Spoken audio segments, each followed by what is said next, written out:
Hello बच्चों, कैसे हैं आप लोग। Good morning. मैं Saurabh Sharma, founder director career Mantra coaching institute Bahraich. तो देखिए, ये वीडियो मैंने मेनली बनाया है उन बच्चों के लिए जिन्होंने नीट 2023 का एग्जाम दिया है और उनका समहाउ उतना स्कोर नहीं आ रहा है, उनके हिसाब से सेटिस्फैक्टरी नहीं है और वो नीट 2024 की तैयारी करना स्टार्ट करना चाहते हैं। ठीक है, जो मेरे पढ़ाए हुए बच्चे हैं नीट 2023 में, उनके लिए भी ये वीडियो है और रिपीटर्स जनरल रिपीटर्स बच्चों के लिए है जिनका भी स्कोर नीट 2023 में नहीं बन रहा है, 600 के पार नहीं जा पा रहे हैं वो बच्चे और नीट 2024 की तैयारी करना चाहते हैं, उन बच्चों के लिए मेनली ये वीडियो है। ठीक है, तो बच्चों देखो, अब नीट 2024 का एग्जाम लगभग 5 मई को पड़ेगा, फर्स्ट संडे ऑफ मई में लगभग एग्जाम पड़ेगा। तो अभी आपको लोग के पास लगभग 1 ईयर के आसपास है या 11 मंथ के आसपास है। ठीक है, अब बात ये कर लेते हैं, पहले नीट 2023 की बात कर लेते हैं। देखिए कि हम लोगों ने जो है कि पेपर दिया, ठीक है, नीट 2023 की हम लोग बात कर लेते हैं कि नीट 2023 में क्या गलतियां हुई, क्या सीखा और क्या उससे हमको सीख लेके हमको आगे बढ़ना चाहिए, उसके बारे में चर्चा कर लेते हैं। तो सबसे पहले मैं अपने क्लासरूम के बच्चों के लिए चर्चा करना चाहता हूं कि बच्चों देखो, एक मैं आपको बात समझाता हूं, बहुत ध्यान से समझिएगा कि जिस दिन आप कोचिंग इंस्टीट्यूट में आए थे, हमारे कैरियर मंथन संस्थान में जिस दिन आप आए थे, जरा उसको ठंडे दिमाग से आप लोग सोचिएगा कि आप लोग किस लेवल पे आए थे, क्या आपकी पढ़ाई का स्टैंडर्ड था, किस नीट के बारे में आप क्या सोचते थे, कितनी आपकी पढ़ाई थी और आपने यहाँ पे साल भर रह के क्या क्या चीजें सीखी, किस लेवल तक आप गए। ठीक है, तो बच्चों देखो, जो कुछ एक बच्चे हैं तो नहीं सेटिस्फाई होंगे बेटा, 100% को तो कोई नहीं सेटिस्फाई कर सकता, लेकिन मैक्सिमम बच्चे जो मेरे साथ रहे, जिन्होंने पढ़ाई की, जिन्होंने मेरी कही बातों को माना, हमारी टेस्ट सीरीज दी, ठीक है, और उन्होंने लगातार टेस्ट सीरीज दिया, रिजल्ट आया और लगातार वो पढ़ाई करते रहे और जो सिस्टम है या कोचिंग इंस्टीट्यूट का जो शेड्यूल है उसके अकॉर्डिंग स्टेप बाय स्टेप बना के और जिस हिसाब से हमने पढ़ाया उस हिसाब से वो पढ़ते गए। ठीक है, तो उन बच्चों ने एक चीज जरूर नोटिस की हुई है कि जो पेपर में आया है, सवाल आया है, वो ऐसा कोई सवाल नहीं है कि वो नहीं कर पा रहे हैं। ठीक है, अच्छा, ऐसा पेपर देख के उनको ऐसा भी नहीं लग रहा कि हाँ ये पेपर बहुत टफ है, हमें तो कोचिंग में पढ़ाया नहीं गया, ये टॉपिक ऐसा आ गया जो बिल्कुल भी नहीं पढ़ाया गया था। फिजिक्स बेटा 100% फंसी है, बायोलॉजी 100% फंसी है, केमिस्ट्री में मानता हूं कि थोड़ी सी टफ आई थी और थोड़ा सा, अच्छा, हर बच्चे के लिए टफ है, ऐसा नहीं कि केवल जो हमारे संस्थान में पढ़े उन बच्चों के लिए टफ है। केमिस्ट्री तो सबके लिए टफ आई थी, थोड़ी सी टफ आई थी, उसको भी बच्चों ने किया है, ऐसा नहीं है कि नहीं किया है बच्चों ने, लेकिन फिजिक्स और बायोलॉजी ये तो सारे बच्चों ने किया और बहुत अच्छे से किया।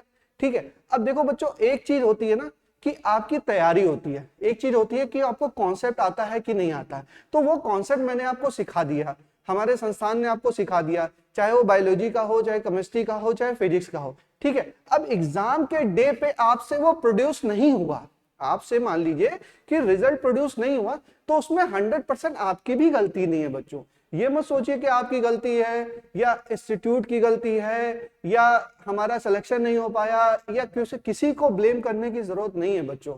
एक अगर जो बच्चा पढ़ाई कर रहा है बच्चों, और आप मेरी बात जान लीजिए कि अगर कोई बच्चा 450 या 400 के आसपास भी मार्क्स ला रहा है और 400 से 530, 550 के आसपास नंबर ला रहा है, तो इस बच्चे ने भी उतनी ही मेहनत की है जो 600 प्लस वाले बच्चे ने की है। बात समझिए, 400 नंबर जो लेके आ रहा है उस बच्चे ने भी उतनी ही मेहनत की है जो 600 प्लस ला रहा है। अब कहेंगे सर जी ये कैसे, ये है बेटा, ये फैक्ट है। देखो, ऐसा नहीं है कि 400 जो ला रहा है बच्चा या 450 ला रहा है उस बच्चे ने मेहनत नहीं की, उसने भी मेहनत की है, उसने भी सारे कॉन्सेप्ट पढ़े हैं, सारी रेगुलर क्लास की है, मॉड्यूल सॉल्व किए हैं, फुल लेंथ की टेस्ट सीरीज दी है, सारा काम उसने किया और अच्छे से किया है। लेकिन बेटा होता है कि इतना तगड़ा कंपटीशन है, 21 लाख लोग एग्जाम दे रहे हैं, कितने बच्चे थे, 21 लाख लोग एग्जाम दे रहे हैं, उसमें से मुश्किल 20 से 30 हजार सीटें हैं, 20 से 30 हजार सीटें हैं जो गवर्नमेंट मेडिकल कॉलेज की एमबीबीएस की मैक्सिमम जो अच्छी सीटें हैं वो 20 to 30,000, मैक्सिमम 40,000 आप मान सकते हैं, उससे ज्यादा सीटें नहीं है। तो बेटा कंपटीशन ही इतना ज्यादा है, कंपटीशन ही इतना ज्यादा है कि भाई कुछ ही बच्चों होगा, सब बच्चों का नहीं होगा। लेकिन इसका मतलब ये नहीं है कि इन बच्चों ने मेहनत नहीं की है, इन बच्चों ने भी मेहनत की है, इन बच्चों ने भी पढ़ाई की है और ये यहाँ तक पहुंचे हैं। अच्छा, यहाँ तक पहुंच के आप पीछे हट जाएंगे बेटा तो भी दिक्कत है। फिर बच्चों के दिमाग में आने लगता है कि अब सर नीट की तैयारी करें कि ना करें, पता नहीं हमारा होगा कि नहीं होगा, सिलेक्शन होगा कि नहीं होगा, अगले साल भी कहीं ऐसा ना हो जाए कि हम ऐसे ही आके 400 500 550 पे अटक जाए। ठीक है, ये दिमाग में आता है, ये डर भी बना रहता है। अच्छा, डर जरूरी भी है, क्योंकि डर नहीं रहेगा तो आप उसके प्रति सचेत नहीं रहेंगे, उसके प्रति आप मेहनत करना और अपनी स्ट्रेटजी बनाना स्टार्ट नहीं करेंगे। तो बेटा देखो बहुत सारी स्ट्रेटजी है। अच्छा, बच्चे क्या करते हैं, बच्चों की क्या सोच है? बच्चों की सोच है कि हमने मान लो ए कोचिंग ज्वाइन की और ए कोचिंग से हमारा सिलेक्शन नहीं हुआ तो हमने बी कोचिंग ज्वाइन कर ली, बी कोचिंग से सिलेक्शन हो गया। ठीक है, फिर हमने मान लो इससे भी सिलेक्शन नहीं हुआ, ठीक है, फिर सी कोचिंग ज्वाइन कर ली, सी कोचिंग से भी सिलेक्शन नहीं हुआ। ठीक है, और यही करते रहते हैं बच्चे, एक कोचिंग। अच्छा, फिर ऑनलाइन ऑफलाइन का आजकल जमाना है, बच्चों ने ऑफलाइन ज्वाइन किया फिर ऑनलाइन ज्वाइन किया। जो ऑफलाइन वाले बच्चे पढ़ते हैं वो कहते हैं कि ऑनलाइन ज्वाइन कर लें। बात मेरी समझो, जो बच्चों ने लास्ट ईयर ऑफलाइन पढ़ा वो कहेंगे सर जी अब इस साल मैं ऑनलाइन पढ़ूंगा, और जिन बच्चों ने ऑनलाइन पढ़ ले तो वो कह रहे हैं नहीं सर अब की बार ऑफलाइन पढ़ेंगे, ऑनलाइन में पढ़ाई नहीं हुई, हमारा डिसिप्लिन मेंटेन नहीं हुआ। ठीक है, अच्छा इसी में घूमते रहते हैं। मैं कहता हूं ना ऑनलाइन अच्छा है ना ऑफलाइन अच्छा है, जिस चीज से आपकी पढ़ाई हो जाए वही चीज अच्छा है। ठीक है, और ये मत सोचिए बच्चों, जो बच्चे मेरे पास पढ़े हैं और आप लोगों ने एग्जाम दिया है, आप लोग को इतना तो पता चल गया कि नीट का एग्जाम बहुत बड़ा एग्जाम नहीं है। मतलब देखो ये एक्चुअल में क्या है, मुझे बोलना भी नहीं चाहिए, मैं भी कोचिंग ओनर हूं, लेकिन ये कोचिंग वालों का ही फैलाया गया भ्रम है कि नीट का एग्जाम बहुत बड़ा एग्जाम है, बहुत बड़ा एग्जाम है और निकालने के लिए पता नहीं क्या करना पड़ता है और दिन रात पढ़ना पड़ता है, ये करना वो करना है, हजारों लाखों सवाल सॉल्व करने हैं और पता नहीं क्या करना है। ठीक है, तो इतना ज्यादा आपके ब्रेन में इतना दबाव डाल दिया है बच्चों कि आपका दिमाग करता है कि नहीं बिना कोचिंग ज्वाइन किए तो होगा नहीं। बेटा ऐसा बिल्कुल नहीं है, ऐसा बिल्कुल नहीं है। कोचिंग केवल आपको कॉन्सेप्ट सिखाती है। अच्छा, अगर कोचिंग सिलेक्शन कराती बेटा, तो मैं नाम नहीं लेना चाहता हूं लेकिन आप सर्च कर लीजिएगा कि जो भी नीट की या आईआईटी की बेस्ट कोचिंगें हैं उनके डायरेक्टर्स के लड़के खुद आईआईटी और नीट में सेलेक्ट नहीं हुए। जो बेस्ट कोचिंग आपके दिमाग में आ रही है, इस डेटा को आप सर्च करिएगा। ठीक है, बिल्कुल सर्च करिएगा, 100% ट्रू है। जो भी सबसे बेस्ट कोचिंग है उनके डायरेक्टर्स के जो खुद के लड़के हैं उन्होंने आईआईटी नहीं निकाला। और क्यों नहीं निकाल पाया? क्योंकि कोचिंग सिलेक्शन नहीं कराती है बच्चों, बच्चे का सिलेक्शन खुद होता है। कोचिंग एक मार्ग देती है, आपको एक रास्ता देती है, उस रास्ते पे चलते हुए आप एग्जाम को निकालते हैं। कोचिंग भी इंपॉर्टेंट है, क्या पढ़ना है, कैसे पढ़ना है, कितना पढ़ना है, किस तरीके से एग्जाम देना है, एग्जामिनेशन प्रेशर को कैसे हैंडल करना है, लेकिन बेटा इतना बड़ा एग्जाम नहीं है कि जितने में आप एकदम परेशान हो जाएं कि ये करें कि ये करें कि ये करें। और 2 3 4 साल बच्चे ऐसे कोचिंग ही बदलते हैं, पहले ऑनलाइन ज्वाइन करते हैं, अगले साल ऑफलाइन करते हैं, फिर ऑनलाइन करते हैं, फिर ऑफलाइन करते हैं, फिर ऑफलाइन में भी कोचिंग बदलते रहते हैं, ये कोचिंग कर लें, फिर ये कर लें, फिर ये कर लें, फिर वो कर लें, और ऐसे करते करते 3 4 5 साल उनके निकल जाते। अब आप मेरी बात बहुत ऑनेस्टली समझिएगा बच्चों, एक बड़े भाई की तरह मैं आपको बात बता रहा हूं, एज ए कोचिंग ओनर नहीं बता रहा हूं, बहुत ध्यान से आप मेरी बात समझिएगा। देखो बच्चों, जैसे होता है कि आपने मान लीजिए कि आप ड्राइविंग सीखना चाहते हैं, मान लीजिए कि आप ड्राइविंग सीखना चाहते हैं, तो ड्राइविंग सीखने का एक प्रोसेस है ना बच्चों।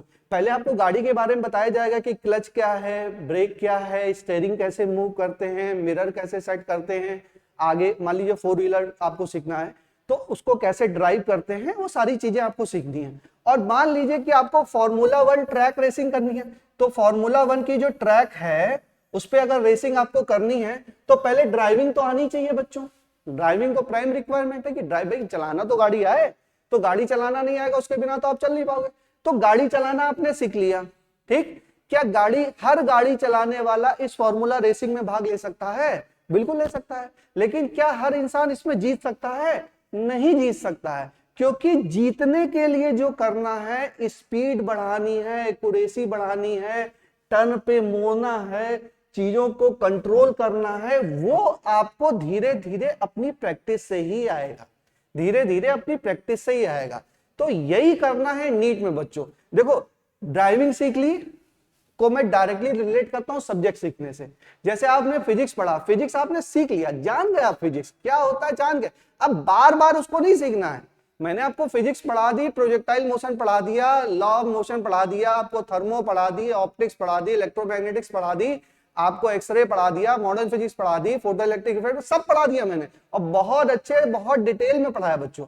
अब आपको उसको दोबारा नहीं सीखना है कि आप चले दोबारा किसी ऑफलाइन टीचर से, किसी ऑनलाइन टीचर से दोबारा आप सीख रहे हैं, क्योंकि सेम चीज। अब ड्राइविंग नहीं सीखनी है आपको, आपको क्या करना है, आपको अपनी स्पीड पे काम करना है, अपनी एक्यूरेसी पे काम करना है, अपने आंसर राइटिंग पे काम करना है कि आप कितने अच्छी तरीके से उसको प्रोड्यूस कर पाते हैं, कितनी अच्छी स्पीड में प्रोड्यूस कर पाते हैं।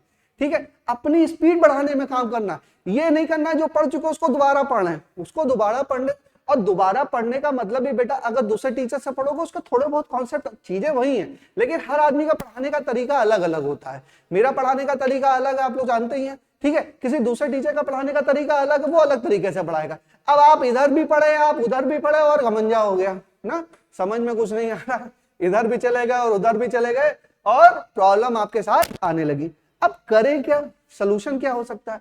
अब सोल्यूशन बेटा, मैं ये नहीं कर रहा हूं कि आइए आप मेरी कोचिंग ज्वाइन कर लीजिए, मैं बिल्कुल प्रमोट नहीं कर रहा हूं, मैं केवल आप लोग का भला चाहता हूं और आप लोग का चाहता हूं कि बेटा इस साल नहीं सिलेक्शन हो तो अगले साल हो जाए, लेकिन ये ना हो कि अगले साल भी तुम्हारी कहानी वहीं की वहीं रहे और तुम 500 550 पे आगे फिर अटक जाओ। ठीक है, आपको अपनी गलतियां पकड़ में आनी चाहिए। ठीक है, और उन गलतियों पे आपको फोकस करना आना चाहिए। तो सबसे बड़ी गलती तो क्या है बेटा, वर्ड पर मिनट। ठीक है, वर्ड पर मिनट, आप लोगों की स्पीड कम है।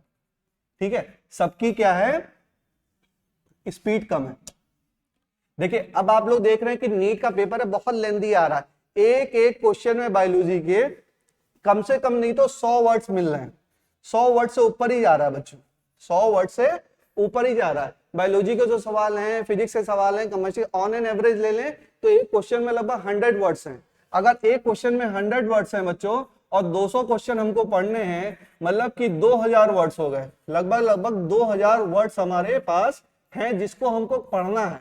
वर्ड्स पढ़ना मतलब कि क्वेश्चन पढ़ने हैं बच्चों, और आपके पास 3 घंटा 20 मिनट है, 3 घंटा 20 मिनट है। अगर आपकी स्पीड बचा, अगर आपकी स्पीड मान लीजिए कि 100 वर्ड्स पर मिनट है, 100 वर्ड्स पर मिनट है, 100 वर्ड्स पर मिनट है, तो 120 आपके पास कितना समय है, 180। हाँ, 180 और 20 और जोड़ लीजिए, यानी कि 200 मिनट में, 200 मिनट में और 100 वर्ड्स की अगर स्पीड है तो 2000, ये 20,000 वर्ड्स होंगे। तो अगर आपकी 100 वर्ड्स पर मिनट की स्पीड है बच्चों, तब तो 2000 वर्ड्स पढ़ने के लिए आपको 3 घंटा 20 मिनट पूरा समय चाहिए। तो आप सॉल्व कब करेंगे, आप समझिए, आप सॉल्व कब करेंगे भाई, पूरा समय आपको कब चाहिए अगर आपकी स्पीड इतनी है। और बच्चों चेक कर लीजिए, आप स्टॉप वॉच रखिए, एक किसी सेंटेंस को पढ़िए, देखिए 100 वर्ड 1 मिनट में पढ़ पा रहे हैं कि नहीं पढ़ पा रहे हैं। सब बच्चे करें, कोई ऐसी चीज पढ़िएगा जो चीज आपने पहले ना पढ़ी हो, कोई नया टॉपिक लेके पढ़िए, अपनी स्पीड चेक करिए, स्टॉप वॉच रखिए, स्पीड को चेक करिए, आप कितने वर्ड्स पढ़ पा रहे हैं, 1 मिनट में कितने वर्ड्स पढ़ पा रहे हैं, आप देखिएगा आपकी स्पीड क्या है। अच्छा, इसमें भी 2 बार चेक करिएगा, एक बार चेक करिएगा कि 100 वर्ड्स पढ़ना, एक बार तो ऐसे लगातार पढ़ते जाइए, स्पीड में पढ़िए, उसके बाद देखिए कितनी स्पीड है, फिर आप एक बार पढ़िए कि जो पढ़ रहे हैं उसकी अंडरस्टैंडिंग में हो रही है कि नहीं हो रही है। ठीक है, उसमें स्पीड चेक करिए, तो आपकी स्पीड इसके आसपास ही आएगी, इससे ज्यादा नहीं आएगी बच्चों। तो आप सोचिए कि आपको अपनी स्पीड कितनी बढ़ानी है, कम से कम नहीं तो 250 से 300 वर्ड्स पर मिनट, 250 से 300 वर्ड्स पर मिनट, इतनी स्पीड आपको बढ़ानी है बच्चों पढ़ने की, इतनी स्पीड आपको बढ़ानी है पढ़ने की, और नया कंटेंट पढ़ के उसको समझने की। पुराना कंटेंट तो सबको समझ में आ जाता है, पुराना कंटेंट जो होता है, पुरानी कोई चीज लिखी है बेटा सबको समझ में आ जाती है। नया कंटेंट पढ़ना, नई चीजों को पढ़ना, कैसे हमको समझ में आ रहा है कि नहीं आ रहा है, तो उसके लिए हमको स्पीड करनी चाहिए। उठा लीजिए एनसीईआरटी, कोई रैंडम टॉपिक उठा लीजिए, देखिए पढ़िए कि 1 मिनट में आप कितना सॉल्व कर पा रहे हैं। आप अपनी स्पीड का एनालिसिस तो करिए बच्चों, एनालिसिस नहीं करेंगे तो कैसे निकलेगा एग्जाम भाई। एग्जाम इज, आपको मैं बार बार समझा रहा हूं रिलेट करके, आपको दोबारा ड्राइविंग नहीं सीखनी है कि आपको ड्राइविंग सीखनी है, आपको उसी ड्राइविंग पे अपनी स्पीड चेक करनी है, अपनी एक्यूरेसी चेक करनी है, अपनी एफिशिएंसी चेक करनी है। ठीक है, और कितनी तेजी से हम काम कर पाते हैं ये चीजें चेक करनी है, और धीरे धीरे धीरे धीरे धीरे करके हमको अपने एंड रिजल्ट पर जाना है। ठीक है, तो चलो बच्चों, ये सब बातें थी मेरी। ठीक है, और मैं आपको थोड़ा और भी बता दूं, जैसे कुछ बच्चों का प्रॉब्लम था कि लास्ट ईयर भी ऐसे कुछ फीडबैक आ रहे हैं, कुछ बच्चों ने बताया कि सर आपने रिवीजन नहीं कराया। ठीक है, तो बच्चों देखो रिवीजन ऑनलाइन क्लासेस में ही ज्यादातर चलता है और उस भी रिवीजन का कोई मतलब नहीं है। ठीक है, कोई मतलब नहीं है रिवीजन का। मैंने आपको 10 बार बोला, 10 बार समझाया कि जो आपने पढ़ा है आपका रिवीजन आप ही कर सकते हैं। जब तक आप नहीं करेंगे तब तक वो चीजें रिकॉल होंगी नहीं। हमने तो लगभग 15 मार्च तक सिलेबस खत्म किया बेटा। कुछ एक फिजिक्स की क्लासेस थी जो बची हुई थी, वो भी मैं क्योंकि बहुत डिटेल में पढ़ा रहा था इसलिए हमारी समय थोड़ा लगा, नहीं तो 15-20 मार्च तक तो हमने सिलेबस खत्म कर दिया था आपके। उसके बाद टेस्ट चालू हो गए। अच्छा बेटा फुल लेंथ टेस्ट ले रहे हैं, जोड़ के ले रहे हैं, कहां से बेटा समय मिल पाए कि हम ले लें। उस समय आप सोचिए कि 1 महीने के अंदर हम पूरा रिवीजन करा देंगे तो बेटा करा सकते थे, ऐसी कोई बड़ी बात नहीं थी, हम करा भी देते, लेकिन उससे कोई फायदा आपको होता नहीं। जो 5-7 बच्चों का पेपर अच्छा गया है, पुराने बच्चे बात करके देख ले, सबसे ज्यादा फायदा उनको टेस्ट सीरीज का ही मिला। जो हमने लास्ट मंथ में 1.5 मंथ में टेस्ट सीरीज किए उससे ज्यादा फायदा नहीं मिला है, और उसका फायदा मिलना भी चाहिए था। मैक्सिमम क्वेश्चन आपके उससे आए, ऑब्जेक्टिव जो हमने टेस्ट सीरीज कराई उससे सवाल डिक्टो उठ के पेपर में चले आए, एग्जैक्टली पेपर में मिला है सवाल। अब आप कर नहीं पाए बेटा तो उसके लिए इंस्टीट्यूट नहीं जिम्मेदार है, उसके लिए कोई इंस्टीट्यूट नहीं जिम्मेदार है। हमने तो अपना फर्ज निभाया, अपनी सारी चीजें की। अच्छा ये ह्यूमन नेचर होता है बच्चों की सिलेक्शन नहीं हो, मैं आपको ब्लेम नहीं कर रहा हूँ, किसी को कुछ नहीं कहा ना, मेरे लिए आपके प्रति कुछ है, मैं आपका गलत तो चाह ही नहीं सकता हूँ भाई, मैं टीचर हूँ तो मैं आपका बुरा कभी नहीं सोच सकता, मैं तो हमेशा आपका अच्छा ही सोचूंगा बच्चों। तो मेरे से जो बच्चे पढ़े हैं वो बिल्कुल भी निराश नहीं हो, परेशान नहीं हो, हताश नहीं हो। आप ऑफलाइन पढ़िए, ऑनलाइन पढ़िए, किसी और इंस्टीट्यूट में पढ़िए, मुझे कोई दिक्कत नहीं है, बशर्ते आप अपने लक्ष्य में काबिल हो जाइए, अपने लक्ष्य को निकाल लीजिए बच्चों।